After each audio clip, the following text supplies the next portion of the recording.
Hi అండి. నేనైతే evening ఇంటికొచ్చేసరికి చాలా రకాలైన పనులన్నీ నా వైపు చూస్తూ ఉంటాయన్నమాట.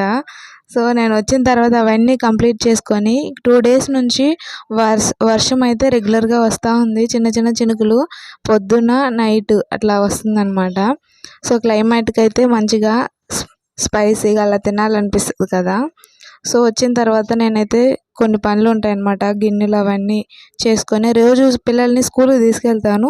ఈవినింగ్ మళ్ళీ తీసుకొస్తానన్నమాట అట్లా. ఇంకా వచ్చిన తర్వాత కొన్ని పనులన్నీ చేసుకున్న తర్వాత ఇంకా నేను ఇవాళ చపాతీ చేయాలనుకున్నాను నైట్‌కి.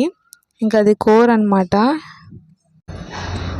ఈ కూరైతే శనగపిండితో చేస్తున్నాను. చపాతీలోకి చాలా టేస్టీగా ఉంటది. చపాతీలోకి ఈ కర్రీ అయితే చాలా టేస్టీగా ఉంటుంది. ఒకసారి నిజంగా ట్రై చేయండి. ఉల్లగడ్డలు బాగా ఉడకబెట్టేసుకొని అందులో కలిపేయాలి. మనం మామూలుగా టమాటాలు అవి వేపుకుంటాం కదా! అప్పుడే ఈ శనగపిండి మెత్తగా ఉండలు లేకుండా వాటర్‌లో కలిపేసుకొని ఇంకా దాంట్లో వేసేసుకోవాలి. బాగా కొంచెం ఉడికిన తర్వాత ఉల్లగడ్డ ఆల్రెడీ ఉడకబెట్టేసుకుంటాం కాబట్టి అందులో వేసేసుకుంటాము. చూడండి ఎంత బాగుందో నీట్‌గా వచ్చిందనమాట. తర్వాత లాస్ట్‌లో కొత్తిమీర వేసేసుకొని ఇంకా కలిపేసుకోవాలి.